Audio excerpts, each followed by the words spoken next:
भागवत महापुराण द्वितीय स्कंध छठवां अध्याय षष्ठो अध्याय श्लोक संख्या 30 से लेके श्लोक संख्या 40 तक इस प्रकार है। ध्यान से आराम से सुनिए। नारायणे भगवती तदिदं विश्वमाहितं घृतमायोर्गुणः सर्गादावगुणः स्वतः सृजामि तन्नियुक्तोऽहं हरो हरति तद्वशः विश्वं पुरुषरूपेण परिपाति त्रिशक्तिदृक् इति ते भीतं तात यथेदमनुपृक्षसि नान्यद्भगवतः किञ्चिद्दाव्यं सदसतात्मकम् न भारतीमेङ्गमृषोपलक्ष्यते न वै क्वचिन्मे मनसो मृषा गतिः न मे ऋषिकाणि पतन्ति सत्पथे यन्मे हृतोत्कण्ठवता धृतो हरिः सोऽहं समाम्नायमयस्तपोमयः प्रजापति नाम विवन्दितः पतिः आस्थाय योगं निपुणं समाहितः स्तङ्नाद्य गच्छन् यत् आत्मसम्भवः नतोऽस्म्यहं तच्चरणं समीयुषाम्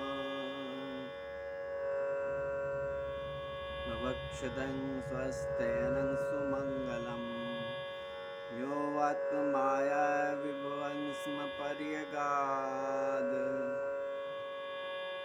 यथा नभः स्वान्तमथा परे कुतः नाहं न यूयं यदृताङ्गतिं विदुर्न वामदेव किमुता परे सुराः तन्मायया मोहितबुद्धयस्त्विदं विनिर्मितं चात्मसमं विचक्ष्महे अस्यावतारकर्माणि गायन्ति वास्मदादयः नयं विन्दन्ति तद्वेन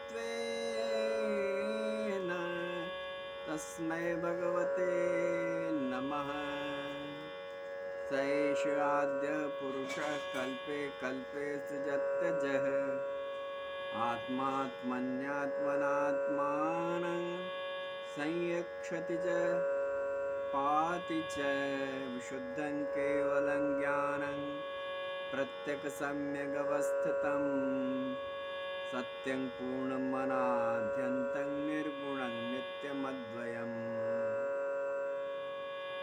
ऋषे वेदन्ति मुनयः प्रशान्तात्मेन्द्रियाशयाः यदा तदेवा सत्तर्के स्थिरो धीयेत विप्लुतम् आद्योऽवतारः पुरुषः परस्य कालस्वभावः सदसन्मनस्य द्रव्यं विकारो गुणेन्द्रियाणि विराट स्वराट स्थाश्रुचरेष्णु भ्रूभूम्रहमुम्नः आङ्भवो यज्ञ इमे प्रजेशा दक्षादयो ये भवतादयस्य स्वर्लोकपाला खगलोकपाला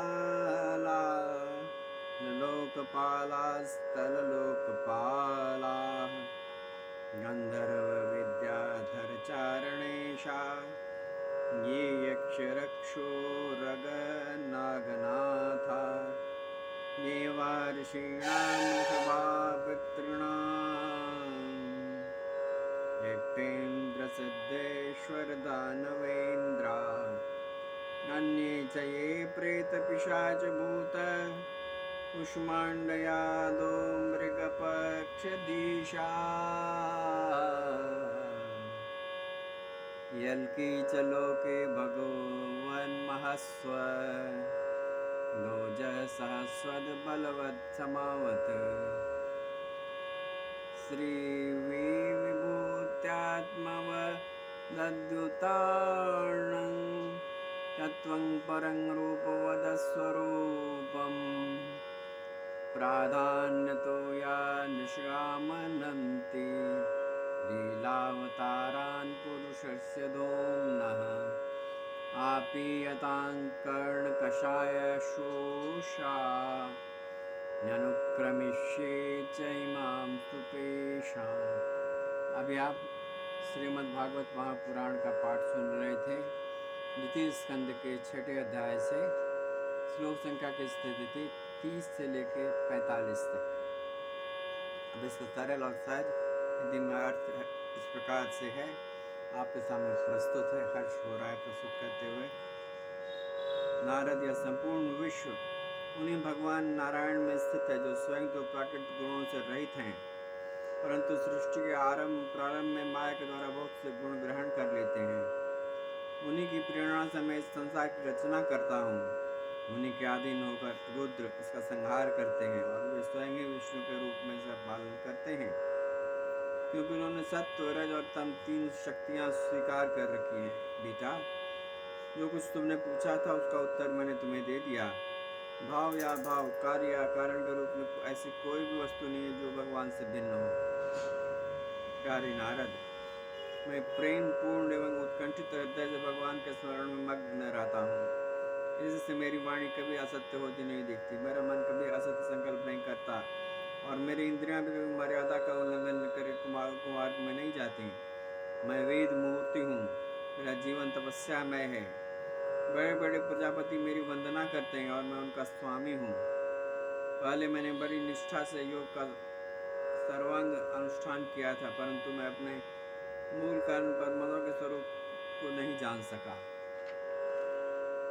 क्योंकि वे तो एकमात्र भक्ति से ही प्राप्त होते हैं। मैं तो परम मंगलमय एवं शरण आए हुए भक्तों को जन्म मृत्यु से छुड़ाने वाले परम कल्याण स्वरूप भगवान के चरणों को ही नमस्कार करता हूँ। उनकी माया की शक्ति का पार है। जैसे आकाश अपने अंत को नहीं जानता, वैसे ही वे भी अपनी महिमा का विस्तार नहीं जानते। ऐसी स्थिति में दूसरे तो उसका पार पा ही कैसे सकते हैं। मैं, मेरे पुत्र, तुम लोग और शंकर जी भी उनके सत्य स्वरूप को नहीं जानते, तब दूसरे देवता तो उन्हें जान ही कैसे सकते हैं। हम सब इस प्रकार मोहित हो रहे हैं कि उनकी माया के द्वारा रचे हुए जगत को भी ठीक ठीक नहीं समझ पाते, अपनी अपनी बुद्धि के अनुसार ही अटकलें लगाते हैं। हम लोग केवल जिनके अवतारों की लीलाओं का गान ही करते रहते हैं, उनके तत्व को नहीं जानते। उन भगवान के श्री चरणों में मैं नमस्कार करता हूँ। वे अजन्मा एवं पुरुषोत्तम हैं। प्रत्येक कल्प में वे स्वयं अपने आप को ही सृष्टि करते हैं, रक्षा करते हैं और संहार कर लेते हैं।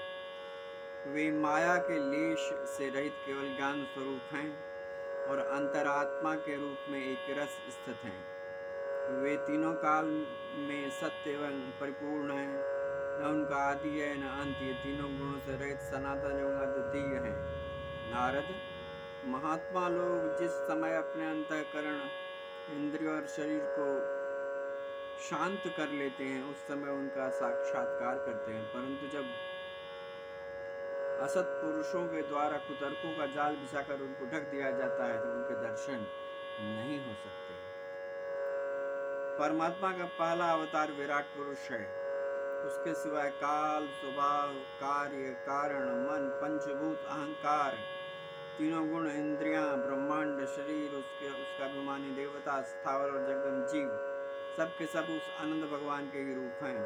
मैं, शंकर, विष्णु, दक्ष आदि प्रजापति, तुम और तुम्हारे जैसे अन्य भक्तजन, स्वर्गलोक के रक्षक, पक्षियों के राजा, मनुष्यों के राजा, नीचे लोकों के राजा, गंधर्व, विद्याधर और चारणों का अधिनायक, यक्ष, राक्षस, सांप और नागों के स्वामी, महर्षि, पितृपति, दैत्येंद्र, सिद्धेश्वर, दानवराज और भी प्रेत, पिशाच, भूत, पुष्पांड, जल जंतु, मृग और पक्षियों के स्वामी एवं संसार में और जितनी वस्तुएं ऐश्वर्य, तेज, इंद्रिय बल, मनोबल, शरीर बल तथा क्षमा से युक्त हैं, अथवा जो भी विशेष सौंदर्य, लज्जा, वैभव तथा विभूतियों से युक्त हैं, एवं जितनी भी वस्तुएं अद्भुत वर्ण वाली, रूपवान या अरूप हैं, वे सब के सब परम तत्व में भगवत स्वरूप ही हैं। नारद, इनके सिवाय परम पुरुष परमात्मा के परम पवित्र एवं प्रधान प्रधान लीला अवतार भी शास्त्रों में वर्णित हैं। उनका मैं क्रमशः वर्णन करता हूँ। उनके चरित्र सुनने में बड़े मधुर एवं श्रवण इंद्रियों के दोषों को दूर करने वाले हैं। तुम सावधान होकर उनका रस लो। ये तो श्रीमद्भागवते महापुराणे पार्वती स्कंदे षष्ठोध्याय षष्ठाध्याय आज समाप्त हुआ। इसके बाद के पाठ में आप सप्तमों अध्याय में भगवान के लीला अवतारों का उल्लेख श्रवण करेंगे। अभी आप श्रीमद्भागवत महापुराण से पाठ सुन रहे थे। द्वितीय स्कंद के छठे अध्याय से ये पाठ प्रस्तुत था और इस पाठ में 30 से लेके 45 तक श्लोकों का पाठ हुआ। आप नियमित रूप से भागवत पाठ सुनते रहिए। भागवत पाठ आपके जीवन में आनंद और ऐश्वर्य की प्राप्ति कराता है, भगवत कृपा की बौछार करवाता है और आपके जीवन में अपूर्व शांति और अपूर्व ऐश्वर्य का विस्तार होता है।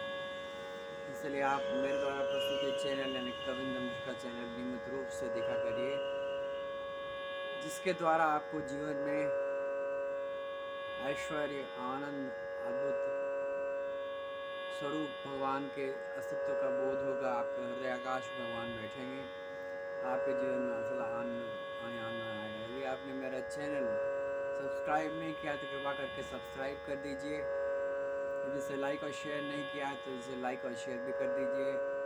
और इसके अतिरिक्त यदि आपने बेल आइकन भी नहीं दबाया है तो कृपा करके बेल आइकन भी दबा दीजिए, जिससे कि आप मेरे तुरंत रिकॉर्ड किए प्रोग्राम्स को, पाठ को सुन सकें। मेरे इस चैनल में आप श्रीमद् भागवत महापुराण, श्रीमद् भगवद गीता, श्री रामचरितमानस, श्री महाभारत और श्री कृष्ण श्लोक सुन सकते हैं। इसके अलावा से विष्णु सहस्त्रनाम का पाठ भी संपूर्ण हो चुका है, गीता और विष्णु सहस्त्रनाम का, उसे भी आप सुन सकते हैं। इसे नियमित रूप से सुनते रहिए। आइए मेरे साथ भगवत नाम संकीर्तन करिए। ओम नमो भगवते वासुदेवाय। ओम नमो भगवते वासुदेवाय।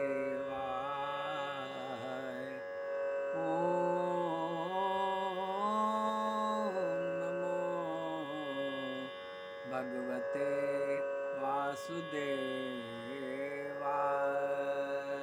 भगवान श्री कृष्ण की कृपा पर सदैव वर्षा के